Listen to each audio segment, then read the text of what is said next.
하나님께서 사랑하시는 귀하신 여러분, 복음적 삶을 향하여 둘째 날 두 번째 집회, 지난주에 이어서 이렇게 함께 해주심에 감사드립니다.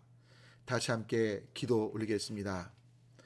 살아 역사하시는 아빠 하나님, 너무나 하나님께서 사랑하시는 귀하신 한 분 한 분, 이 복된 자리에 함께 할 수 있도록 이끄셔서 감사를 드립니다. 성령님, 이 시간 한 분 한 분의 심령 속에 말씀해 주시고 아버지 하나님의 마음을 알게 하시고 예수님의 사랑하심을 깊이 알게 하셔서 구원자와 주님 되신 예수님께 우리의 삶을 내어드림이 가장 복된 걸 깨닫고 주님께 우리의 삶을 맡기며 주님을 신뢰하며 믿음의 길을 향해 나아갈 수 있는 복된 시간 되도록 도와주십시오. 특별히 오늘 예수님의 삶의 모습들을 나눌 때 때문에 우리의 아픔과 고통을 이해하심을 감싸주시고 어느 누구보다 그 모든 것 가운데 함께 하심을 깨닫게 하셔서 우리의 삶의 문제를 주님께 아뢰고 주님의 위로하심과 능력을 힘입고 이제 주님과 동행하는 진짜 임마누엘의 삶을 향해 나아가는 우리 모두가 되게 해 주시옵소서. 감사드리고 말씀하실 주님을 기대하며 성령님의 도우심을 구하며 예수 그리스도의 이름으로 간절히 기도 올립니다. 아멘. 자, 4번. 그러면 예수님의 삶의 모습에 대해서 함께 말씀을 나눠보도록 하겠습니다. 아마도 여러분들께서 교재를 처음 받으셨을 때 공란 옆에 있는 오른쪽에 있는 내용들을 보시면서 예수님을 왜 이렇게 부정적으로 묘사한 것이라고 오해하실 수 있다는 생각은 들었어요. 그런데 여러분, 사실 예수님을 누가 부정적으로 볼까요? 우리의 생명 다해 우리의 모든 것들을 다해 사랑할 너무나 존귀하신 분이신데요. 그런데 지금 오른쪽에 부정적으로 보이는 내용들이 있는 것처럼 보이는 이유는 사실 이 오른쪽에 있는 그 부정적인 내용들 모두 다 보면 우리 인간들이 경험할 수 있는 최악의 상황들이라고 보시면 좋을 것 같아요. 근데 그런 상황들 속에 예수님이 노출돼 계셨어요. 그 모든 것들을 보셨고 경험하셨다는 거죠. 그래서 죄가 없으신 존귀하신 주님이시지만 이 모든 것들을 경험하셨기에 이 일들로 인해 있게 되는 아픔들, 고통들, 슬픔들을 어느 누구보다 다 잘 아시고 이해하시기 때문에 위로해 주실 수 있고요.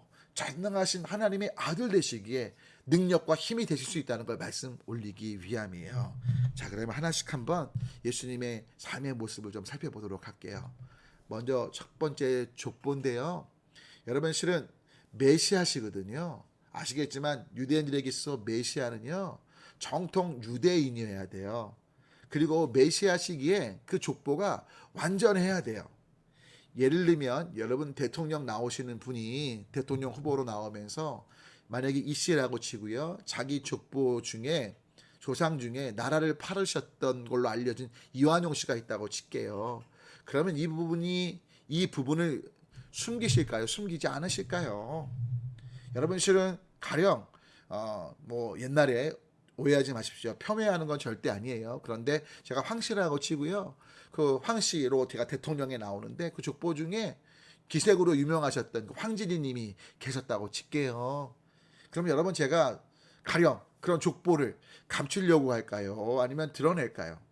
사실 제가 나라를 사랑하고 대통령의 역할을 잘 감당하고 싶지만 그런 조상들의 문제가 이야깃거리로 회자가 되고요, 오히려 반대파들이 공격하는 건덕지가 되잖아요. 그러니까 뭐예요? 분명히 감출 거라고요. 자, 그런데 놀랍게도 마태복음은 거의 유대인들을 위한 복음서로 알려져 있는데 정말 역사를 알고 있는 그들에게 족보에서 예수님의 족보에 문제 있는 사람들의 이름을 언급하고 있다는 거 주목하실 필요가 있어요.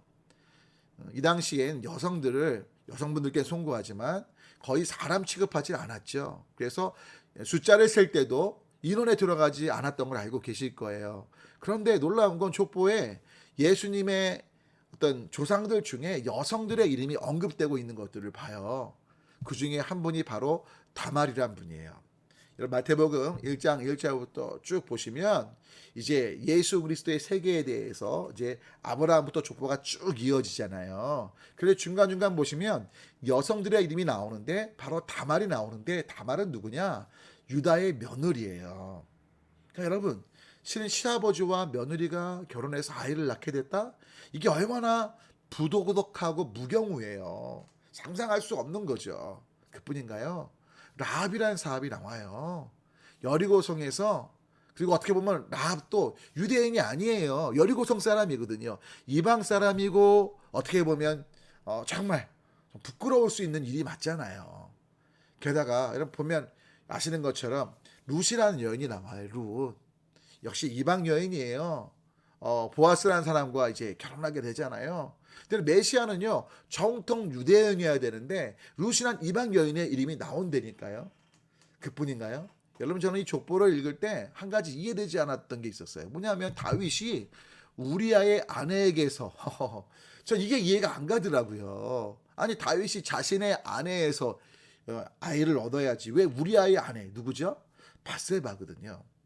아시겠지만 유대인들은 알고 있어요. 다윗이 우리아란 충직된 사람을 죽이고 자신의 간음죄 그로 인해 아이가 임신한 거 감추려고 살인죄까지 저질렀다는 걸 알고 있잖아요. 근데 그걸요 아주 여과 없이 예수님이 메시아입니다. 아브라함의 후손이고 다윗의 후손이면서 그 메시아의 족보에 있는 분입니다. 그런데 그 족보에 부끄러운 이야기들을 특별히 여성들의 이름을 기록하면서 노출하고 있다는 거예요. 왜요? 여러분 아셔야 돼요. 마태복음 기자는 의도적으로 그 부분을 말하고 있는 거죠. 시아버지와 며느리의 그 부도덕함도 실은 몸을 팔았던 여인의 삶도 이방인의 삶도 살인죄와 간음죄가 있는 사람도 사실은 다 예수님의 그 족보에 기록됐다는 건 그들도 예수님이 구원하시는 메시아가 된다는 걸 간접적으로 정확하게 담고 있는 것들을 봐요. 여러분 실은 이 족보라는 건 현재 나의 정체성이 있게 된 어떻게 바탕이고요. 족보를 부인할 수 없거든요. 수용할 수밖에 없는 거죠. 즉 뭐냐? 메시아로서 이 모든 것들을 수용하신다는 건 이들의 행위가 옳다는 게 아니라 이들 또한 품고 안고 구원의 대상으로 삼으셨다는 걸 뜻하는 거죠. 할렐루야. 그러니까 엄청난 이야기를 지금 마태복음에서 마태란 기자가 맨 처음에 그것도 시작하면서 유대인들에게 복음을 소개하면서 이 부분을 언급하고 있는 건 주목할 필요가 있습니다. 그뿐이 아니고요. 예수님의 삶의 모습 보면 예수님의 외모가 사실 우리가 굉장히 잘생기신 예수님에 익숙해 있어요. 그래서 어떤 신학자가 그런 얘기를 했어요. 천국 가면 예수님의 외모에 대한 잘못된 인식 때문에 예수님을 뵙고도 몰라볼 수 있다. 왜? 아주 멋지게 생긴 분을 막 찾으려고 해서. 그런데 여러분 이사야서 53장 2절을 보면 아시는 것처럼 이건 제 얘기가 아니에요. 성경의 얘기예요. 그는 질고 멸시천대를 받아서 흠모할 만한 아무것도 없다라고 말씀하고 계세요. 그리고 놀라운 건 성의로 알려진 그 몇몇 그 어떤 세마포 같은 천이 있는데 그 천을 통해서 엑스레이나 이런 검사를 통해서 예수님의 얼굴을 추론한 경우가 있었거든요. 여러분 이건 뭐 실질적으로 고고학자들이 그러니까 성의가 뭐냐면 예수님 돌아가셨을 때 예수님의 시신을 쌌던 천을 성이라고 하거든요. 근데 그걸 이렇게 투과해서 예수님의 모습을 유추한 얘기들 가운데 보면 이런 얘기가 나와요. 머리숱이 없으셨던 것 같고 귀도 크고 코도 크셨고 배도 볼록 나온 걸로 추정이 된다. 심지어 어떤 분 같은 경우는 예수님의 몸무게가 90kg 이상으로 추정이 된다라는 얘기까지 하셨거든요. 여러분 지금 제가 왜 외모 얘기를 드리냐면 사실 이 사회가 외모를 얼마나 중시해요. 그런데 메시아이신 예수님께서 사실 이 외모에 있어서 별로 예수님으로서 메시아로서 역할 감당하시는데 메시아다운 게 없으셨다는 거예요.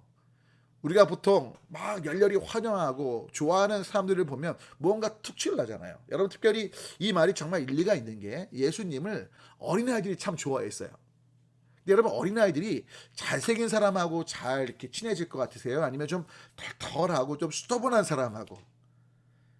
제가 이 얘기를 대학원에서 했더니 대학원 학생 중에 하나가 요즘 애들은 안 그래요. 잘생기고 이쁜 사람 좋아해 이러는데 그건 이제 애들이 영화 TV를 보고 그렇게 얘기를 들어서 그런 거죠. 실은 그런 거에 이렇게 쇠뇌 안 된 아이들은요. 자신하고 이렇게 정신 연령이 비슷해 보이거나 좀 어떻게 보면 약간은 완벽해 보이지 않는 사람들하고 사실은 친해지는 게 맞거든요. 제가 아주 잘생긴 우리 성도님 가정에 한번 이제 돌 예배를 간 적이 있는데요. 재미있는 건 아이가 막 울더라고요. 뭐 저를 자주 보진 않았는데 돌 예배였으니까 제가 이제 아이를 막 달래니까요. 금방 울음을 딱 그치는 거예요. 근데 그 전에 어떤 일이 있었냐? 애 아빠가 막 이렇게 아이를 달래려고 막 하는데요. 애가 울음을 안 그치는 거예요. 근데 이제 아빠가 제가 딱 안고 울음을 그치게 했더니 섭섭한 거예요. 그래서 애한테 그러더라고요. 야, 아빠는 나야 이러더라고요. 근데 여러분 왜 애가 제가 이렇게 안았을 때 물론 저보고 우는 애도 있습니다. 그런데 안았을 때 왜 이렇게 금방 울음을 그쳤을까요? 제가 봤을 때는 제가 좀 정실 연령이 좀 비슷해 보이고 제가 이제 찾아뵀던 그 성도님 가정 그 성도님에 비하면 제가 진짜 외모가 뭐 이렇게 특별하게 잘생긴 게 아니니까요. 여러분 지금 제가 말씀 올리고 싶은 건 여러분 메시아로서 여러분 외모가 이렇게 별로 이렇게 어떻게 보면 남들이 흠모할 만한 것이 없다는 건 무슨 말씀드릴까요? 여러분들이 외모로 인해 위축되실 필요가 전혀 없다는 걸 또한 뜻한다고 보셔도 돼요. 그뿐이 아니고요. 예수님께서 태어나신 장소를 볼까요? 여러분 아시겠지만 전쟁 때도요. 태어난 아이는요. 가장 깨끗한 곳에 담아놓습니다. 그런데 예수님께서 어디에 누워 계셨죠? 말구유에 누워 계셨어요. 여러분 실은 그 말구유는요. 이제 백화점 같은 경우 성탄절 가까이 다가오면 아주 예쁘게 막 볏짚 같은 거 깔고 해놓지만 실제로 이때는 소들이 있던 마구간이었다고요. 그래서 볏짚을 깔아놨을지 모르지만 그 볏짚에는요. 말똥, 소똥 냄새가 분명히 묻었을 거라고요. 그뿐인가요?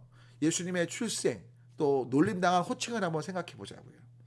여러분 성령님으로 예수님이 잉태되신 걸 우린 다 믿습니다. 하지만 이 당시 사람들은요. 이걸 절대 믿지 못했어요. 아니 여러분 지금도 만약에 여러분 자녀가 결혼하지 않은 딸이 계신데 어느 날 이 딸이 정말 기도 열심히 하고 신실한 딸인데 어느 날 배가 부르면서 엄마 아빠인 여러분께 이렇게 말한다고 생각해 보세요. 엄마 성령님이 제 안에 생명을 잉태케 하셨어요. 믿어지세요? 아마 분명 부모로서 우린 그럴걸요. 거짓말하지 마. 어떤 남자야 데려와. 그리고 그 남자를 찾아서 막 무언가 책임지라는 얘기와 더불어 책망을 하지 않겠어요? 근데 여러분 중요한 건 이 당시 요셉은요 정말 경건했던 사람으로 알려졌어요. 그래서 중요한 건 요셉이 유대 풍습도요 결혼 전에 어떤 성적인 관계를 맺지 않거든요. 그런데 마리아가 배가 불러오면 요셉이 안 그런 거 알거든요. 그러면 사람들이 뭐예요? 전 요셉 애가 아니야. 다른 사람이 애야라고 분명히 말할 수밖에 없는 거죠. 그래서 분명 예수님께서 추측하건대 어릴 때부터 사생활한 소리를 듣고 자라시면서 서름을 경험하셨을 거예요. 여러분 내가 아무리 떳떳해도요. 계속해서 부정적인 얘기를 들어보세요. 이거는 굉장한 고통이에요. 내가 아닌데 자꾸만 사람들이 그것을 아닌 걸 갖고 긴 것처럼 막 말하면 진짜 키인가? 듣다 보면요. 굉장히 그것이 어려움이 되는 걸 봐요. 예수님께서 때문에 우리가 당하는 서름, 억울함들, 그리고 말도 안 되는, 그리고 안 믿어진다고 잘못된 것들을 계속 말하는 것에 대해서 주님은 너무나 잘 알고 계시죠. 그뿐인가요? 그럼 예수님의 가문과 학보를 보자고요. 예수님 가문은요. 예수님 당시에 메시아다운 가문이 아니었어요. 여러분 아시겠지만 요즘은 안 그렇지만 옛날에 대통령 되려면 뭐 TK, 뭐 대구, 경북 그렇죠? 근데 중요한 건 여러분 우리가 어떤 동네에 딱 그러면 그래도 거기서 그런 사람 나올 만하지 막 이러잖아요. 근데 예수님은요. 베들레헴에서 태어나셨고 나사렛에서 자라셨어요. 동네도 별 볼 일 없고요. 게다가 목수 집안이었다고요. 뭐 존경받거나 또 배움이 많거나 또 나라를 위해서 큰일을 한 어떤 가문이 아니었다고요. 게다가 제대로 배우지도 못했어요. 오늘날로 뭐 서울대 하버드 나오신 분이 아니라고요. 가방줄로 짧은 분이에요. 그러니 여러분 이런 예수님에 대해서 많은 사람들이 메시아로 인정하는 것. 여러분 잘 생각해 보시면 지금도 유대인들이 왜 아직도 메시아를 기다릴까요? 예수님을 메시아로 인정 안 할까요? 이런 부분들이 구체적으로 언급되어 있기에 보여지기에 그래서 사실은 지금도 유대인들은 예수님을 어떻게 보면 메시아로 인정 안 하는 게 그들의 관점에서 왜 메시아란 정말 정통 유대인의 그리고 무언가 멋진 가문, 화려한 스펙 그런 것들이 준비된 분으로 생각하기에 어려운 거라고 이해하셔도 될 것 같아요. 조금 전에 말씀드린 예수님의 족보라든지 예수님의 외모라든지 태어난 장소 또 예수님의 호칭 그 사생활한 호칭 그리고 예수님의 가문 배움 다 별 볼 일 없었잖아요. 여러분 때문에 메시아도 이러셨기에 여러분의 족보, 여러분의 외모, 또 내가 태어난 장소나 나를 사람들이 뭐로 부르든 우리 가문이 어떻든 내 병음이 짧다고 해도 이것 때문에 열등감 가지실 필요가 전혀 없고요. 이것 때문에 위축되실 것도 아니고요. 이런 모습에도 불구하고 하나님의 뜻대로 구원자 되신 그 예수님을 따라가시는, 오히려 예수님도 그러셨기에 야 나도 괜찮구나, 그리고 나도 그 예수님처럼 하나님께 순종하면 되겠지, 좀 이런 삶을 향해 나아갈 수 있는 그런 계기로 이 내용들을 삼으시면 좋겠다는 거예요. 또 예수님의 직업과 좀 집에 대해 볼까요? 요즘 참 집값이 많이 올라서 얼마나 많이 어려우셔요. 그런데 여러분 놀라운 건 예수님은 집이 없으셨어요. 그래서 성경 말씀에 따르면 새도, 공주자는 새도, 또 여우도 굴이 있는데 인자는 머리 둘 곳이 없다고 말씀하셨고요. 예수님의 직업도요, 이 목수라는 직업 결코 성공적이고 멋지고 어떤 사람들이 인정하는 직업이 아니었거든요. 게다가 예수님이 공생애를 시작하시면서 예수님은 아예 백수, 화이트핸드셨다고요. 그리고 또 예수님의 친구들을 보면 어떤 사람을 볼 때 그 사람이 어떤 사람인지 아는 제일 좋은 건 친구가 누군지 보면 아는 거잖아요. 근데 예수님을 따랐던 무리들, 또 제자들도 보면 세리도 있었잖아요. 동시에 또 어부들이 많았고요. 또 창기들, 제자 그룹은 아니었지만 여인들 중엔 정말 이런 쪽에 계신 분들도 계셨고, 상류층이나 중류층이 아니고 당시에 가장 밑바닥 인생들이 예수님을 많이 따라다녔던 것들을 봐요. 그리고요, 예수님이 또 어떤 것들을 경험하세요? 여러분, 배신을 당하시는데 그 믿었던 제자들, 예수님을 죽어도 안 버리겠다고 했던 그들에게 배신당하시고요, 심지어 가장 믿었던 제자에게 인신매매 당하시잖아요. 다 도망쳤고 베드로도 부인하고 저주하고 맹세했고 은 30냥에 팔아넘김을 당하셨다고요. 심정이 어떠셨을까요? 여러분이 어떤 배신감을 경험하셨고 또 어떤 어려움을 겪으셨는지 모르겠지만 예수님 같은 이 상황을 동시에 경험하신 분은 없으실 거예요. 그리고 그 강도란, 어떤 그 세기란 우리가 지금 당하는 것과 비교 안 되는 것일 수 있죠. 또 그런 후에 예수님의 죽으심 볼까요? 예수님 죽으실 때요, 무덤조차 남의 무덤을 빌리셨어요. 여러분, 사람이 죽은 다음에 무덤은 그래도 좀 괜찮은 거, 그렇죠? 뭐 돈이 없더라도, 제가 이제 장례를 많이 치르잖아요. 그러면 어렵게 사셔도요, 마지막 모시는 곳은 좋은 곳에 모시려고 하더라고요. 근데 중요한 건 예수님은 자신의 무덤이 아니라 아리마대 요셉이라는 사람의 무덤을 잠깐 빌리셨어요. 물론 부활하실 것이기에 무덤이 필요 없으셨던 건 맞지만 자기 무덤이 없으셨다고요. 그뿐인가요? 예수님이 지셨던 십자가는요, 아주 새롭게 만든 멋진 고급스러운 나무가 아니에요. 이미 수많은 사람들을 못 봐갔던 그 나무, 더러운 나무들을요, 그 무거운 걸 예수님 지게 하고 가게 하신 거고요. 예수님 못 박을 때도요, 야, 유대인의 왕인데 아주 새 몫으로, 그게 아니고요, 다른 사람들 못 박았던 다 녹슬고 더러운 것들로 예수님을 못 박은 거죠. 여러분, 이렇게 죽는 사람이 있을까요? 여러분, 뭐 총살하고 뭐 고사포 쏘고 북한 같은 경우 막 이러잖아요. 여러분, 그래도 그 죽음은 그냥 간단하게 딱 끝나는 건데, 이건요, 계속되는 지속되는 아픔 속에 이렇게 더럽고 정말 말로 할 수 없는 고통에, 그리고 진짜 전혀 조금이라도 어떤 배려가 없는 그런 죽음 속에 예수님이 계셨던 걸 봐요.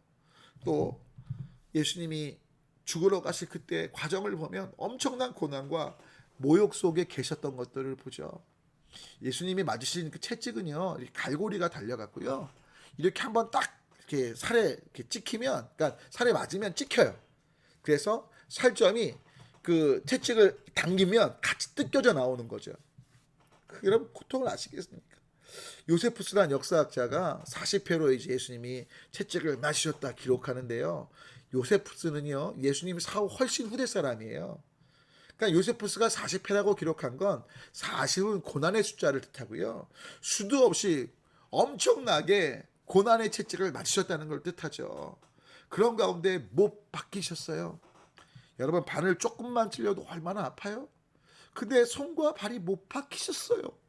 근데 못 박히신 걸로 끝난 게 아니라 그대로 세워져서 무게 하중이 손과 발에 전달되는 거죠.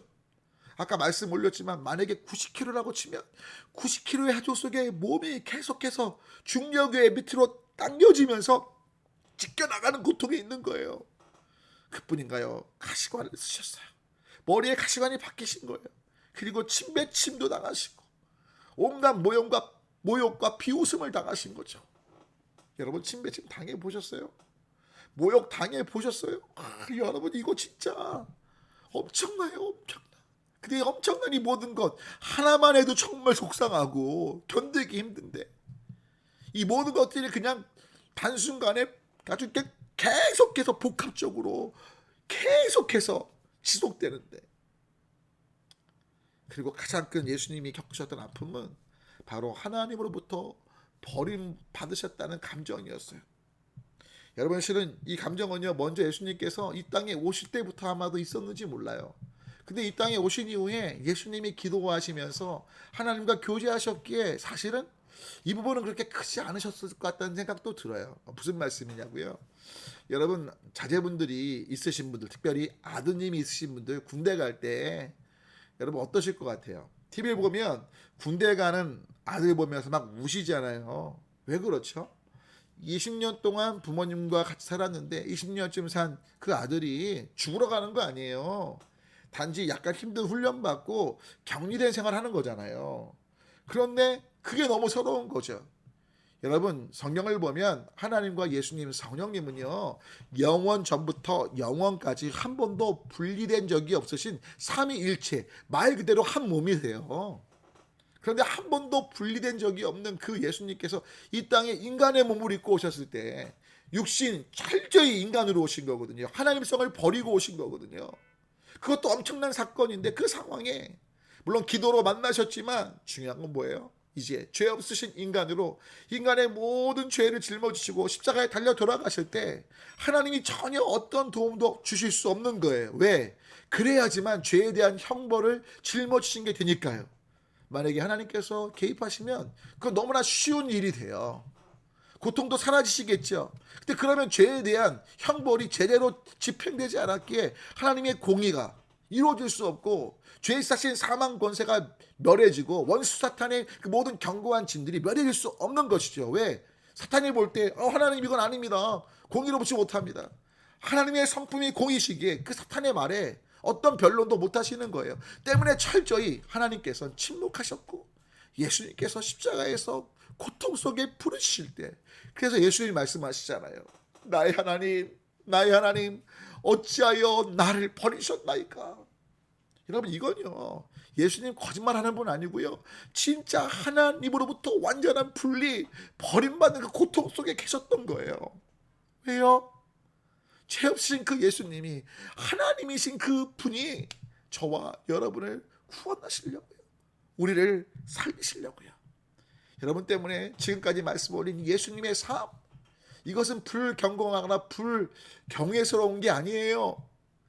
진짜로 예수님께서 이 모든 것 속에 노출되셨고 이 아픔을 겪으셨기에 이 세상의 어느 누구보다 정말 이 땅에 고통당하는 자들, 아픔 속에 있는 자들, 정말 절망과 좌절 속에 있는 자들, 그들의 모든 것들을 아시고 하실 뿐만 아니라 그들과 함께 하시고 위로하시면서 아까 말씀 맨 처음 올린 것처럼 아기 난 산모들이 대화가 잘 되고 군대 갔다 온 남편끼리 대화가 잘 되는 것처럼 우리 인간들의 모든 고통을 어느 누구도 겪을 수 없는 최악의 고통을 겪으셨기에 완전히 우리의 위로가 되시고 그뿐만 아니라 전능하신 하나님의 아들이시기에 부활하셔서 임마누엘 하시기에 우리에게 능력과 힘으로 소망으로 이끄실 거라는 걸 분명히 이 모든 삶에 담고 있다라고 보시면 되는 것이죠.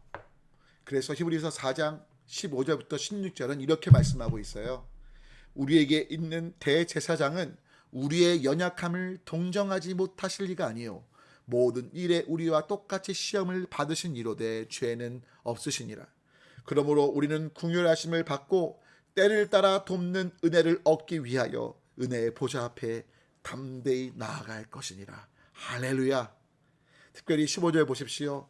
연약함을 동정하지 못하실 리, 번역을 동정이라고 했지만요 영어를 보면 sympathizera는 단어가 쓰여요. sympathiz가 뭐냐면 함께 느끼는 거예요.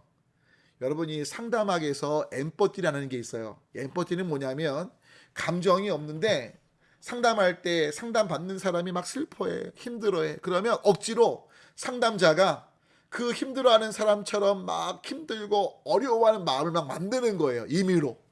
근데 여러분 심퍼사이즈라는 건 심퍼티란 건데요. 달라요, 약간. 뭐가 달라냐? 억지로 만들어내는 게 아니에요. 척하는 게 아니에요. 진짜 본인이 겪었기에 또 겪고 있기에 함께 진짜로 느껴지는 거예요. 제 친구 중에 한 명이 고등학교 2학년 때 아버지가 돌아가신 적이 있어요. 근데 제가 그때 아버지가 살아계셨거든요. 30년 넘게 된 일이네요. 벌써 한 35, 6년 전 일 같아요. 근데 그때 제가 이제 제일 먼저 달려갔어요. 친구의 아버지 돌아가셨다는 얘기를 듣고 제가 딱 갔더니요. 그 친구가 저를 보더니 모세야 왔어 고마워 그냥 이러더라고요. 뭐 이제 어떻게 보면 그냥 상투적인 말처럼 느낄 수 있는 그래 왔구나 이 정도 끝났거든요. 근데 한참 있다가 좀 늦게 제 친구가 또 한 명이 왔는데 이 친구는 초등학교 5학년 때 아버지가 돌아가신 친구예요. 자, 근데 지금 고등학교 2학년쯤에 아버지를 여인 친구한테 이 초등학교 때 아버지를 여인 친구가 딱 오니까요. 이 친구를 보자마자 이 친구가 그 친구를 꽉 껴안는 거예요. 그러면서 하는 막 이름 부르면서 누구야? 너 내 마음 알지? 그러면서 엉엉 우는 거예요. 여러분 여쭤볼게요. 제가 위로가 됐나요? 초등학교 5학년 때 아버지를 여인 친구가 위로가 됐나요? 예. 자신이 어렸을 때 아버지를 잃었던 경험이 있는 그 친구를 보니까 그 친구는 자기보다 더 일찍 아버지를 여였기에 더 힘든 삶을 살았기에 앞으로 자신이 살아갈 미래에 대한 두려움이나 또 지금 겪고 있는 아픔이나 너 다 아는 거지. 진짜 위로를 받더라고요. 여러분 왜 제가 너무나 존귀하신 예수님에 대해서 어떻게 보면 좀 불경건해 보이는 것처럼 보이는 근데 불경건한 게 절대 아니고요. 진짜로 예수님이 그런 아픔들에 노출되시고 경험하시면서 그러셨기에 우리 모든 슬픔, 고통, 아픔들, 억울함, 답답함, 분노 이런 모든 것들을 다 이해하시고 아시고 위로하실 수 있다는 거예요. 그러면서 오늘 말씀 보니까 히브리서에 우리와 똑같이 시험을 받으셨지만 예수님은 죄를 짓지 않으신 거예요. 거기에 마음 뺏기지 않으시고 그 고통 중에도 오직 하나님을 신뢰함 속에 이 땅에 인간으로서의 복된 삶을 갖고 가신 거죠. 때문에 그 예수님 의지하는 우리가 돼야 되는 거죠. 16절 그래서 이렇게 말하는 거예요. 우리가 긍휼하심 받고 때를 따라 돕는 은혜를 얻기 위해 긍휼이 뭐라고요? 불쌍히 여김을 받을 수 없지만 불쌍히 여기시는 그 은혜를 받고 때를 따라 돕는 그 도우심을 얻기 위해 바로 은혜의 보좌 앞에 은혜란 말은요 여러분 자격이 없는데 주어지는 거예요. 갚을 수 있는 차원의 것도 아니죠. 너무나 아름답고 귀한 것들인데 그것이 받을 자격이 없는 우리에게 주어지는 것이 은혜예요. 여러분 바로 예수님께서 우리 인간으로 이 땅에 오셔서 죄 없이 하지만 모든 고통을 겪으시면서 그리고 죄 없는 분으로 우리의 죄를 짊어지시고 십자가에서 죽으시고 부활하셨기에 그 예수님의 보좌 앞에 담대히 나아갈 때 바로 우리 안에 바로 놀라우신 그 십자가에 예수님의 이 땅에 오신 삶의 아름다운 그 은혜 정말 긍휼과 자비와 위로와 힘과 능력과 앞으로의 소망들이 경험되는 삶이 우리 가운데 있게 된다는 걸 잊지 않으시면 좋겠어요.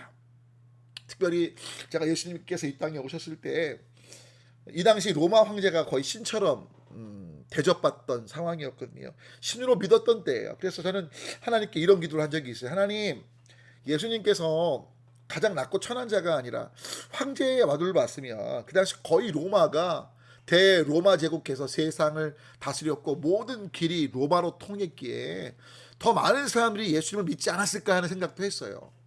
그런데 그 첫 번째 답은 조금 전에 말씀 올린 그 낮고 천한 자로 오셔서 모든 걸 경험하셨기에 우리에게 위로를 주시고 또 우리 삶을 이해하시는 분이 되시는 거잖아요. 그런데 두 번째 또 다른 이유가 있다는 걸 왜 황제 아들로 안 오시게 됐는지를 제게 깨닫게 하셨어요. 그건 뭐냐면 만약에 예수님께서 황제 아들로 오셨다면 어느 누구든 쉽게 다가갈 수 없었다는 거죠. 지금 이제 미국 대통령 바이든이잖아요.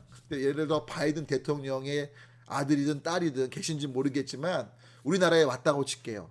또 여러분을 만났다고 칠게요. 여러분에게 야 우리 친구 하자. 여러분 친구가 쉽게 될 수 있을까요? 물론 저도 언어가 잘 안 돼서 근데 영어가 잘 되도록 통역사까지는 붙여주고 친구하자 이랬다고 칠게요. 그래도 친구가 되게 쉬울까요? 여러분 저도 이제 어릴 때 친구들 사귈 때 보면 나보다 똑똑해 보이고 좀 잘생기고 좀 멋져 보이면요 이게 쉽게 다가가기가 어렵더라고요. 반대로 좀 나보다 좀 약간 좀 덜해 보이고 나랑 좀 비슷해 보이면 그냥 쉽게 다가가게 되더라고요. 여러분 예수님께서 멋지고 뭐 최상의 사람들이 부러워하는 그런 존재로 오셨다면 황제의 아들로 오셨다면 어느 누구든 쉽게 못 다가갈 거예요. 그런데 예수님의 지금 삶 보셨지만 가장 빛바다 인생이세요.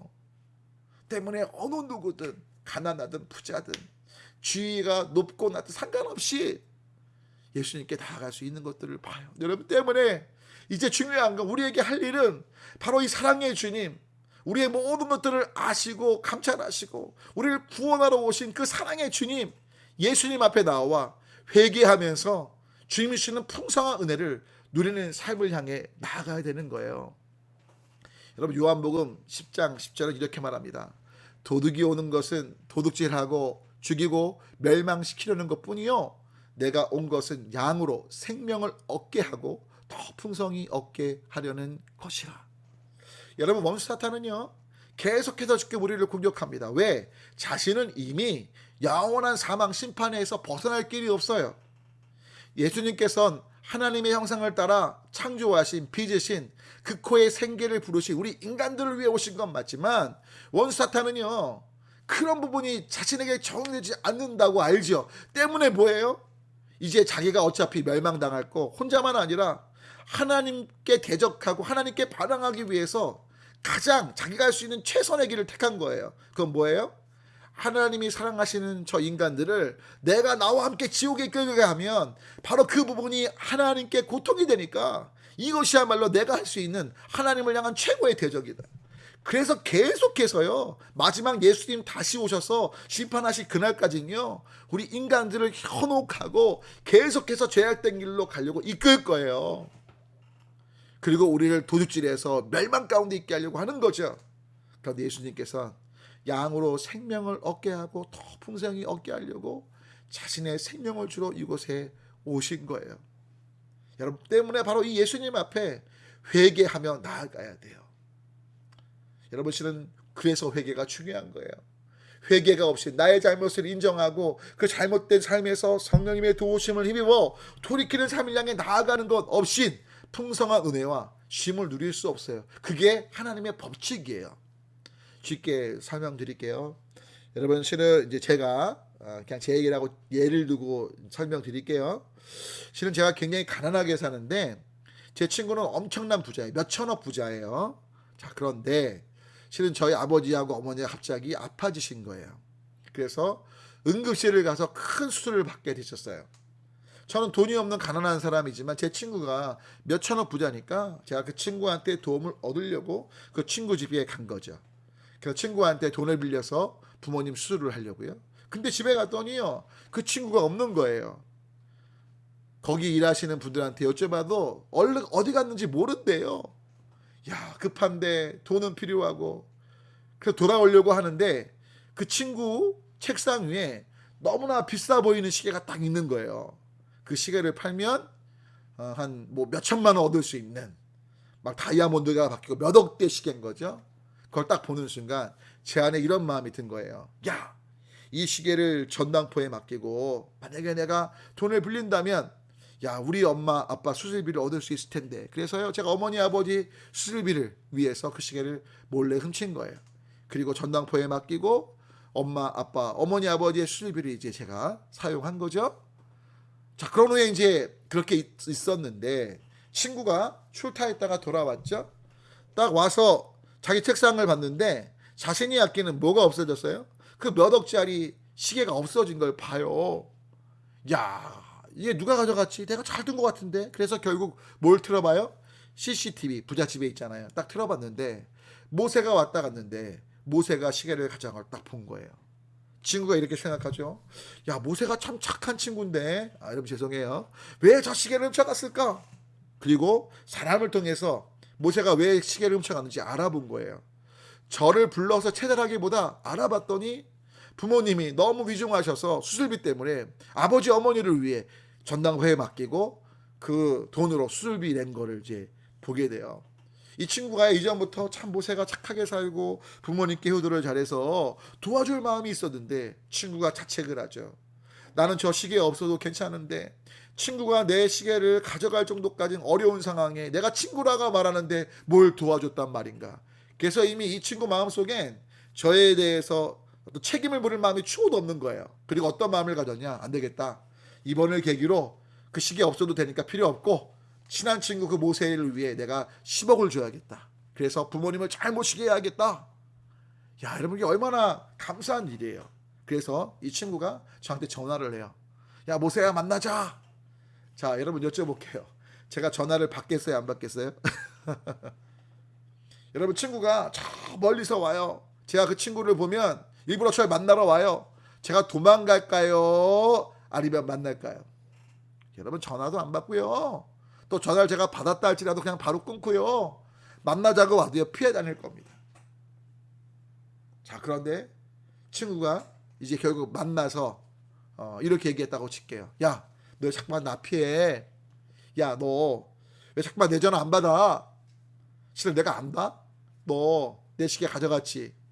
아니 아버지 어머니 병원비 때문에 그 시계 전당포에 맡겨갖고 수술비 낸 거 내가 알아. 야, 나한테 얘기하지. 왜 그랬어? 그러면서 야, 내가 다 이해했으니까 너 용서했으니까 자, 내가 10억 줄게. 이 10억으로 부모님 잘 모셔라. 자, 이렇게 얘기했다고 칠게요. 여러분 제가 벼룩도 낯짝이 있지 그 돈을 받을 수 있을 것 같으세요? 만약에 제가 정말 아버지 어머니 수술 잘 끝마친 다음에 친구를 찾아가서 친구야 미안하다. 실은 우리 아버지 어머니 병원비가 너무 급해서 너한테 돈을 빌리러 갔는데 네가 없어서 나도 모르게 그만 그 시계를 보니까 전당포에 맡기면 수술비가 나올 것 같아서 그 시계를 훔쳐갔단다. 친구야 내가 어떤 벌도 받겠다. 내가 변명의 여지가 없다. 용서란 말도 못 꺼내겠다. 하지만 이해해 주렴. 네가 벌 주면 달게 받을 테니까. 그때 친구가 이렇게 말하죠. 친구야 무슨 소리야. 우리 친구잖아. 내가 진작 널 도와주려고 했는데 오히려 못 도와줘서 미안하고 자 10억 가져. 이 10억 갖고 부모님 잘 모셔. 나 시계 또 사면 되지 뭐. 자 여쭤볼게요. 이렇게 말하면 제가 이 10억을 받을 수 있겠어요 없겠어요? 물론 받는 것이 사실은 참 미안한 마음은 있겠지만 조금 전에 말씀드린 앞의 상황보다는 더 좋은 상황 아닌가요? 여러분 이게 바로 하나님께서 우리 안에 그냥 심리 안에 두신 하나의 질서예요.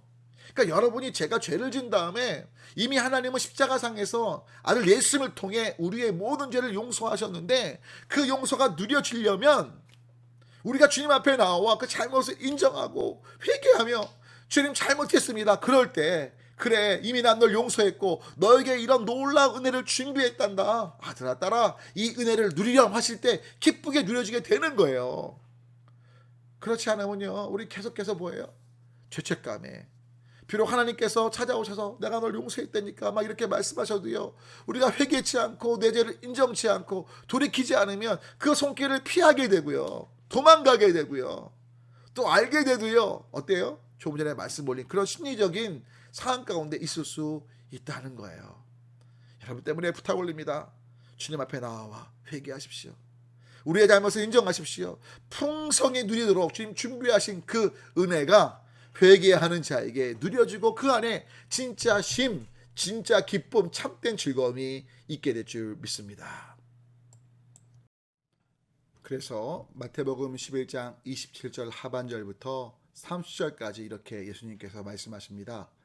아버지 외에는 아들을 아는 자가 없고 아들과 또 아들의 소원대로 계시를 받은 자 외에는 아버지를 아는 자가 없느니라. 여러분 우리가 오늘 예수님의 삶의 모습부터 쭉 말씀 올렸던 것들 다 성경에 기록된 내용들을 근거로 한 건데요. 이 부분들을 예수님의 소원대로 우리 안에 깨닫게 하셔서 예수님이 어떤 분이신지 아는 것뿐만 아니라 예수님을 보내신 하나님 아버지의 마음을 알게 되셨다는 걸 기억하시면 좋겠어요. 그리고 그렇게 되었기에 이제 28절 보니까 예수님이 말씀하시죠. 수고하고 무거운 짐진 자들아 다 내게로 오라. 내가 너희를 쉬게 하리라. 특별히 여기서 수고하라는 말은요, 이제 수동태로 쓰였고요. 무거운이란 말은 능동태로 이제 히라버 원문 어원을 보면 쓰여 있어요. 맥락은 이런 거예요. 우리가 수고한다는 건요, 실은 남들이 우리에게 기대해서 남들이 우리에게 바라는 것 때문에 애쓰는 게 바로 수고하는 거죠. 그래서 수동태로 쓰였고요. 무거운 거는 실은 남이 아니라 내가 내 자신에게 무언가 명령하고 또 내가 계획하고 바라는 것들로 인해서 힘든 것, 그래서 능동태로 쓰인 게 사실이에요. 그래서 이 부분을 정확히 해석해 보면 사실 우리가 힘들어하고 무겁게 생각하는 부분들을 가만히 보면요, 남의 기대들, 어떤 남들이 바라는 것들을 충족하고자 살아가다 보니까 버거운 거고요. 동시에 또 내가 세운 계획이나 내가 이래야만 돼 하는 어떤 방향 때문에 무겁게 느끼는 것들이 많거든요. 근데 바로 이 모든 것들, 타인에 의해서든 자의에 의해서든 상관없이 이 모든 짐들을 가지고 예수님께로 올 때 예수님께서 우리를 쉬게 하신다고 말씀하고 있어요. 그래서 이 마태복음 11장 28절은요, 굉장히 많은 분들이 정확히 외우고 있는 부분이기도 해요. 예수님께로 나오면 우리 모두 힘든 짐들을 다 주님이 맡으시고 쉬게 하실 거지. 그런데 28절 말씀이 28절로 끝나지 않고요, 29절로 이어지고 있다는 것을 주목하실 필요가 있어요. 29절을 보니까 나는 마음이 온유하고 겸손하다고 예수님이 말씀하시면서 나의 멍에를 메고 내게 배우라고 하시죠. 그리하면 바로 그럴 때 너희 마음이 쉼을 얻게 되는 거예요. 여러분 오해하지 마세요. 문제가 풀린다고 말씀하지 않으세요. 너희의 마음이 진짜 쉼, 참된 안식 가운데 있게 되겠다는 거죠. 동시에 왜 그렇게 되느냐? 나의 멍에가 쉽고 나의 짐이 가볍기 때문이라고 예수님이 말씀하시는 거예요. 이 부분을 이해하려면 이 당시의 농경 문화를 이해하실 필요가 있는데, 이 당시 아기소들이 이제 처음으로 멍에를 메고 짐을 어떤 실는 법을 배우려고 하면 맨 처음에 아기소한테는요, 어떤 짐도 지우지 않고요, 아기소의 체형에 맞는 조그만 멍에를 등에 지우고 그 멍에를 나무로 연결해서 어미 멍에와 이렇게 연결시킨대요.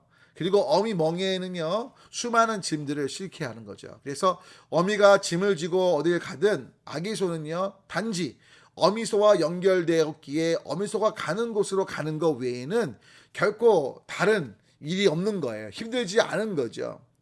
지금 예수님께서 하시는 말씀은 온유하고 겸손한 나의 삶의 방식을 따라 이제 너희가 나에게 나왔다면 내가 가는 방향으로 함께 가자고 하시는 거예요.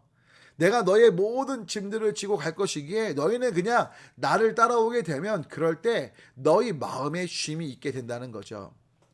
어떤 분들은 예수님 믿고 삶의 문제가 해결되는 것들을 기대하세요. 이에 예수님 전능하시기에 삶의 문제를 해결하실 수 있어요. 근데 예수님께서 행하시는 일은 단순한 삶의 문제들을 푸시는 게 아니에요. 왜냐하면 삶의 문제들은 풀리잖아요. 또 다른 삶의 문제들이 생기게 되어 있어요. 문제들은 풀리면 또 생긴다니까요. 그런데 중요한 건 여러분 진짜 쉼은요, 문제가 있고 없고 정말 평안은요, 오직 예수님 안에 있다는 걸 예수님 말씀하시는 거죠. 즉 외부의 어떤 환경이 바뀌고 내가 바라는 대로 무언가 성취되고 이런 것을 통한 쉼이 아니고요, 주변 외부적인 상황과 상관없이 하나님이 주시는 진짜 영원 기쁜 곳의 참된 평강이 예수님 안에, 예수님 앞에 나와 예수님의 방식을 따라 예수님이 가시는 그 길에 말씀에 순종하며 갈 때 있게 된다는 거죠. 그리고 예수님이 우리의 모든 무거운 짐을 지시기에 우리는 단지 따라가면 되기에 이 일이 있게 된다는 거죠. 가장 좋은 예가요, 사당동 6.25 때 있었던 사당동의 할머니 이야기인데요. 미국 군종 목사님이, 여러분 옛날 집차 지붕 없이 이렇게 뚫린 집차 아실 거예요. 집차를 타고 이제 사당동의 한 언덕을 넘어가시는데 웬 할머니 한 분이 머리에 무거운 짐을 이고요, 너무 힘들게 고개를 올라가시니까 잠깐 운전병한테 차를 세우라고 하고 미국 군종 목사님이 이제 내려서 잘 못하는 한국말이지만 할머니께 이렇게 얘기한 거예요. 할머니 타 이렇게 한 거예요. 그러니까 이제 할머니가 머리에 무거운 짐을 이고요, 타라고 하니까 집차에 딱 앉은 거죠. 근데 이 할머니가 머리에 인 짐을 집자에 타서도 안 내리는 거예요. 뭐 탈 때야 그냥 쉽게 타려고 이고 타신 것 같았는데 막상 차에 앉아 있는데 앉은 채로 머리 위에 무거운 짐을 계속 이고 있는 거예요. 그러니까 미국 미군 군종 목사님이 할머니 내려놔 한 거예요. 왜 차를 탔는데 무겁게 머리 위에 짐을 이고 있습니까? 할머니 그것 때문에 내가 이 차에 타게 한 건데 이제 내려놔 한 거예요. 그랬더니요 이 할머니가 참 경우가 밝으셨어요. 이렇게 말씀하셨대요. 내가 탄 것도 미안한데 어떻게 이 무거운 짐을 내려놔 이러셨다는 거죠. 여러분 근데 이 할머니의 모습이 실은 우리의 모습이 아닌가요? 예수님 앞에 나와 예수님께 모든 것들을 맡겼다고 하면서 내가 여전히 내 삶에 수고하고 무거운 짐들을 머리에 이고 있는 건 아니냐고요. 예수님께 순종하기보다 내 방식을 주장하면서 예수님을 따라가기보다 그냥 계속해서 이 문제들, 이 짐들을 내 생각대로 풀려고 하고 있지 않냐는 거죠. 여러분 아까 멍에 비유 말씀드렸지만 아기의 손은 참 불편할 거예요. 내 멋대로 못 가니까 내 방식대로 못 하니까 얼마나 호기심이 많겠어요. 근데 어미소가 가는 방향으로 가야 하니까 같이 엮여 있으니까. 근데 여러분 예수님께 엮여서 예수님 가신 곳으로 간다는 건 우리에게 진짜 열린 하나님 나라의 삶, 하나님 나라의 유업을 받기 위한 과정이라는 걸 잊지 마셔야 돼요. 때문에 여러분 기꺼이 예수님께 내어드리십시오. 내려놓는 상황이 아니라 내어드리셔서 예수님의 손에 그 모든 문제가 있게 하시면 좋겠어요. 여러분 그럴 때 그 문제가 우리의 문제가 아니라 예수님의 문제가 될 줄 믿습니다. 6번째 함께 볼까요? 그러면 이제 마지막 부분을 가게 되는데 여러분 진짜로 여러분의 삶이 얼마나 소중한지 기억하시면 좋겠어요. 여러분들은 예수님짜리 인생이에요. 자, 이게 무슨 뜻이냐고요? 여러분 좀 안 믿어지시겠지만 제가 엄청난 갑부라고 치고요. 제가 1조짜리 수표를 다발로 갖고 왔다고 칠게요. 다발로. 그래서 여러분들한테 다 드릴게요 했다고 칠게요. 1조 그러면 금액이 너무 커서 분명 안 믿어지시겠지만 진짜로 누군가 아주 빳빳한 1조짜리 수표로 드린다면 받으실래요? 안 받으실래요? 거기에 진짜 한국은행 도장에 딱 찍혀있는 수표예요. 자기압 수표예요. 실제로 1조의 가치를 모두가 인정하는 또 수표라고 칠게요. 분명 받으실 거예요. 자, 그럼 여쭤볼게요. 그 수표를요 막 구겼어요. 아주 너덜너덜하게 막 비볐어요. 자, 그래도 이 1조 수표를 드린다면 받으실래요? 받으신다고요? 너덜너덜하니까 안 받으신다고요? 아니, 아무도 안 받지 않고 진짜 받을 수 있다면 받지 않으시겠어요? 그런데 이 너덜너덜해지고 구겨진 1조짜리 수표를요 더러운 오물에 묻혔다고 칠게요. 그래서 1조 수표에 더러운 오물들이 병 같은 게 묻었어요. 자, 이걸 드린다면 받으실래요? 안 받으실래요? 고민도 없이 받으실걸요? 더러우니까 안 받겠다고 하시는 분은 진짜 없겠죠? 제가 안 봐도 다 그럴 것 같아요. 근데 왜 그렇죠? 이유는 간단해요. 한국은행 직인 찍히고 진짜 그 수표에 가치가 거기 찍혀 있기 때문이에요. 종이짝이지만 거기에 직인이 찍혀 있고 그렇게 써 있기 때문인 거죠. 여러분 실은 조금 전에 1조가 너무 커서 안 믿으실 수밖에 없지만 예수님이 정말 우리를 구원하러 이 땅에 오셨잖아요. 그 예수님의 가치는 1조와 비교 안 되잖아요. 근데 하나님께서 말씀하세요. 내 아들 예수를 주기까지 내가 너희를 사랑한다. 너희는 그만한 가치가 있는 예수짜리 인생이라고 말씀하시는 거죠. 로마서 5장 8절이 바로 그 부분을 말씀하잖아요. 함께 읽어볼까요? 우리가 아직 죄인 되었을 때 그리스도께서 우리를 위하여 죽으심으로 하나님께서 우리에 대한 자기의 사랑을 확증하셨다고요.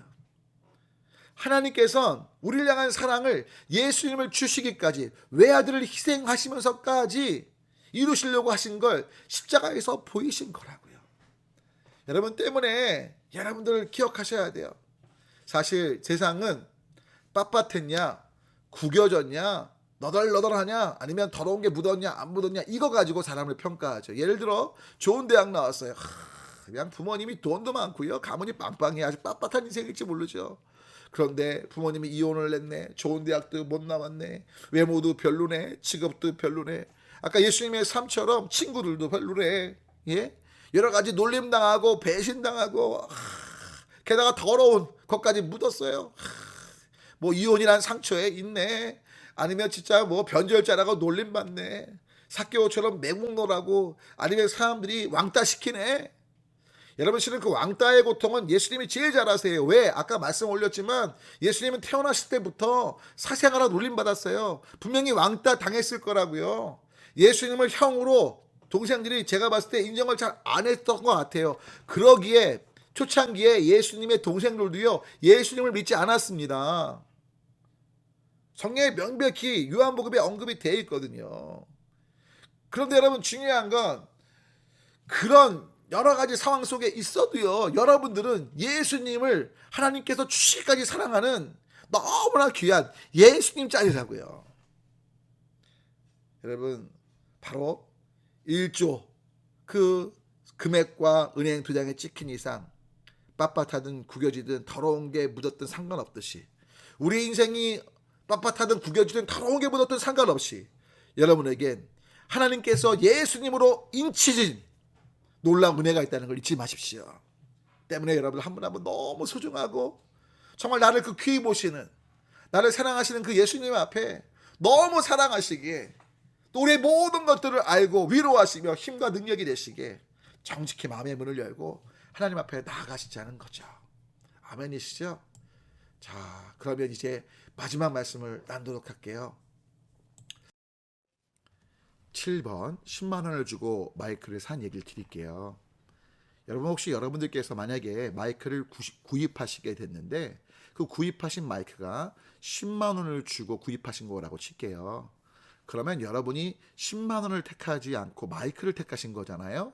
그럼 여러분의 관점에서 여러분에게 10만 원이 중요한 거예요? 마이크가 중요한 거예요?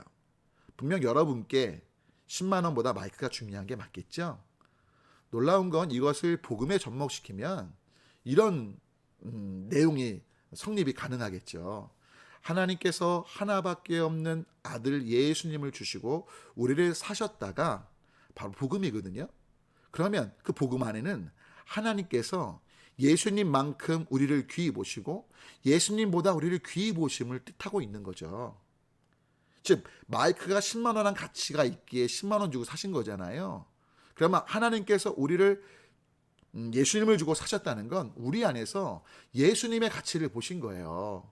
그리고 예수님보다 더 귀히 보셨다는 것까지도 가능한 거죠. 그래서 베드로전서 1장 18절부터 19절과 요한복음 3장 16절 말씀 한번 좀 읽어볼까요? 함께 있습니다. 너희가 알거니와 너희 조상이 물려준 헛된 행실에서 대속함을 받은 것은 은이나 금같이 없어질 것으로 된 것이 아니요 오직 흠 없고 점 없는 어린 양 같은 그리스도의 보배로운 피로 된 것이다. 그래서 주목하실 건 대속이란 말은요 무언가 어떤 사람의 죄를 속하기 위해 용서하고 대가 지불하기 위해 대신 무언가 대가를 지불하게 됐다는 거죠. 그 지불이 뭐예요? 어린 양 같으신 흠없고 점없는 정말 죄 없는 그리스도의 보배로운 피 때문에 바로 우리가 대속함을 얻게 되었다는 거죠. 결국 예수님을 주시고 우리를 대속하셨다는 거죠. 우리를 사셨고 우리를 그렇게 귀히 보신다는 거예요. 또한 요한복음 3장 16절 하나님이 세상을 이처럼 사랑하시는데 이 이처럼의 의미가 독생자 아들 예수님을 주시기까지 우리를 사랑하신다는 거예요. 그 예수님을 주시기까지 사랑하신다는 건 우리를 예수님만큼 예수님보다 귀히 보셨다는 거죠. 그래서 그 예수님을 믿을 때 멸망치 않고 영원한 생명, 그래서 지옥 백성에서 영원한 사망 백성에서 심판 백성에서 영원한 생명을 얻고 천국 백성 하나님의 자녀됨에 놀라운 은혜로 우리 가운데 역사하셨다는 거예요. 여러분 특별히 이 부분은 놀라운 진리를 담고 있는데 이거예요. 여러분 만약에 제가 폐품 수집가라고 할게요. 폐품. 근데 어떤 한 폐품을 1,000만 원 주고 샀어요. 근데 그 폐품은 사람들이 볼 때 전혀 쓸모없는 폐품이에요. 요즘에 이 플라스틱 때문에 굉장히 그 논란이 많잖아요. 환경 파괴 때문에.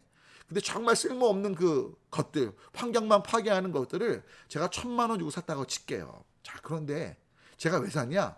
사람들이 바보라고, 저건 재활도 안 되고 전혀 쓸모없는 건데, 근데 제 안에 아무도 모르는 그 1,000만 원어치의 쓰레기를 갖고 엄청난 친환경적이고 무언가 아름다운 좋은 물건들을 만들 능력이 있는 거예요. 그걸 개발한 거예요. 자, 그러면 여러분, 저는 미친 사람이 아니라 지혜로운 사람인 거예요. 솔직히 우리가 우리 자신을 볼 때 너무나 선한 게 없어요. 악한 것밖에 없어요. 그런데 중요한 건 하나님께서는 그런 우리 안에 놀라운 가치들을 보신다는 걸 알고 계세요? 제자들 다 도망갔잖아요. 근데도 하나님께서는 그들 안에 사도로서 삶을 살아갈 것들을 보신 거예요. 여러분, 베드로 같은 경우도 예수님 부인하고 저주하고 맹세까지 했지만 그 베드로가 성령 받고 나서 정말 생명 다해 복음 전할 놀라운 사도로 본 거죠. 사울도 기독교를 핍박했지만 그 영혼 안에 하나님은 이방인의 복음 증거자 삼으실 놀라운 가능성들을 보신 거예요. 여러분, 지금 나의 모습이 어떠하든 하나님께서는 우리 안에 놀라운 예수님의 가치, 그리고 우리 안에 성령님을 통해서 하나님께서 보시는 놀라운 일들을 이루실 걸 믿음으로 바라보시기를 축원합니다.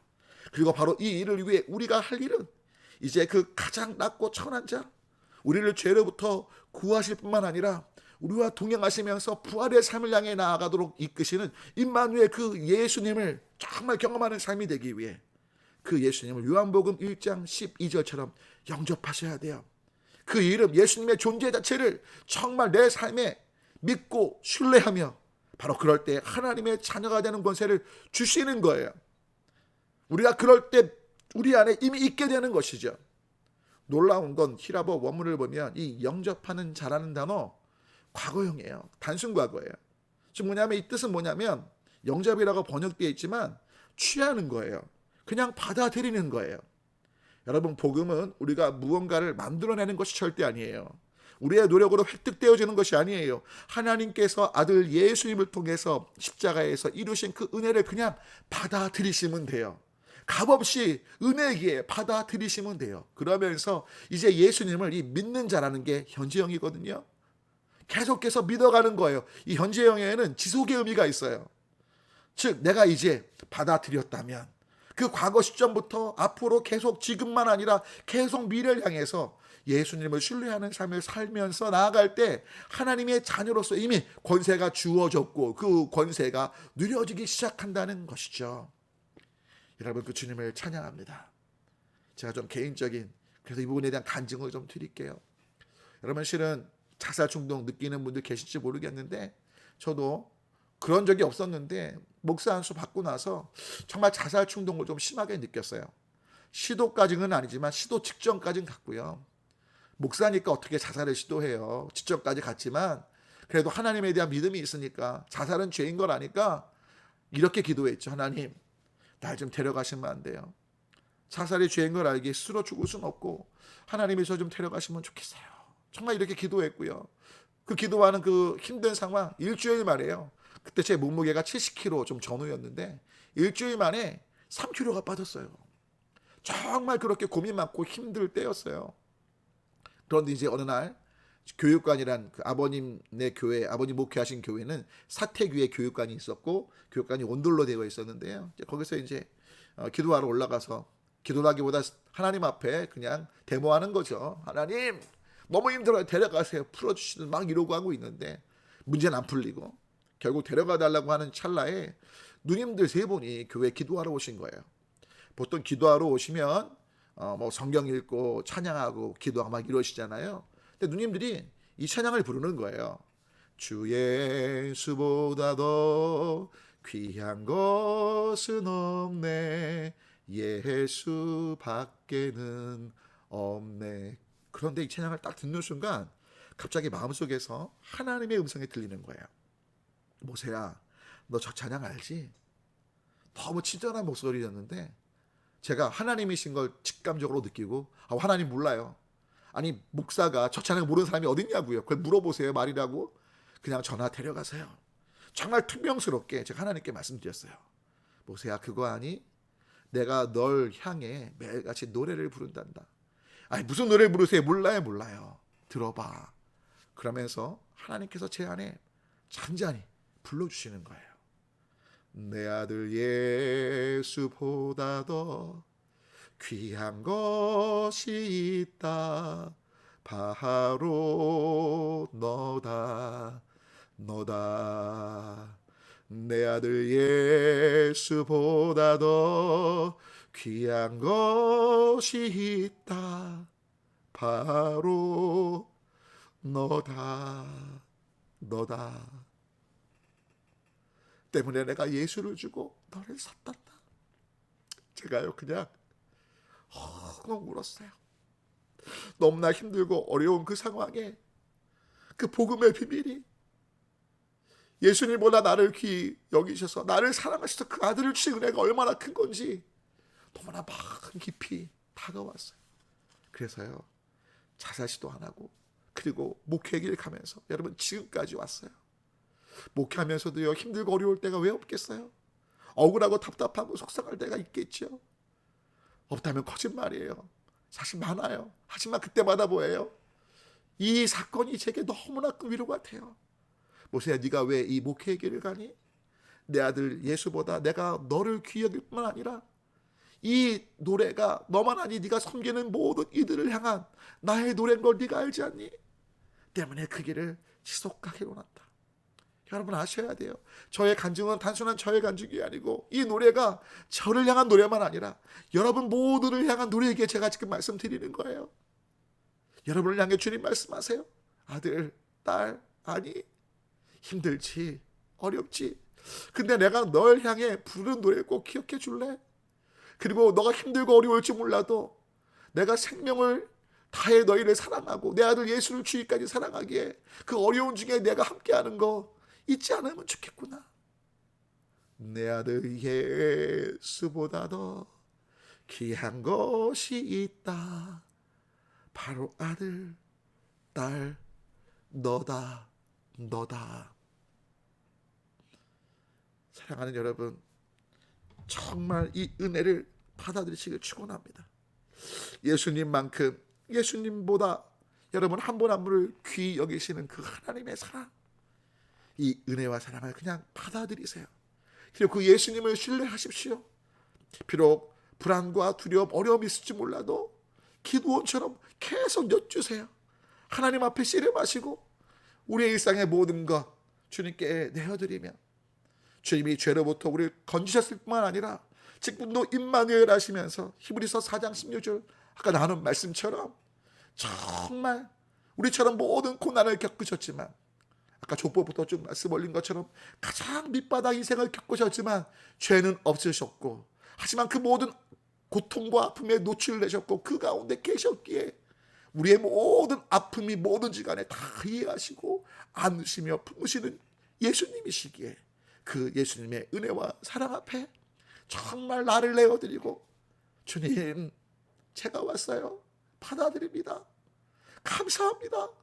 그리고 내가 회개할 죄가 있다면 회개하면서 말씀에 순종하기를 결단하며 예수님의 도우심을 구하는 모두가 되시길 주 예수님 이름으로 간절히 소망하며 축원합니다.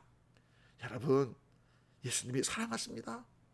우리를 죄에서 건지시옵을 뿐만 아니라 우리와 함께 하시며 그 영원한 나라를 향해 나아가도록 이끄십니다.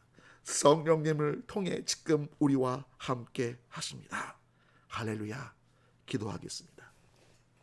하나님, 오늘도 우리 가운데 예수님께서 우리를 죄로부터 건지셨을 뿐만 아니라 임마누엘 우리와 함께 하시면서 하나님의 통치를 따라 살아가는 삶을 살도록 이끄시는 주님이신 걸 깨닫게 하시니 감사하고 무엇보다 우리가 고통당하고 아파하는 그 모든 것 이미 예수님이 가장 낮고 천한 자로 온갖 고통을 겪으셨기에 이 모든 것들을 충분히 아시고 위로하시며 함께 하시며 격려하시며 힘이 되셔서 하나님의 뜻대로 정말 성령님을 통해 우리를 이끄실 걸 깨닫게 하시니 감사합니다.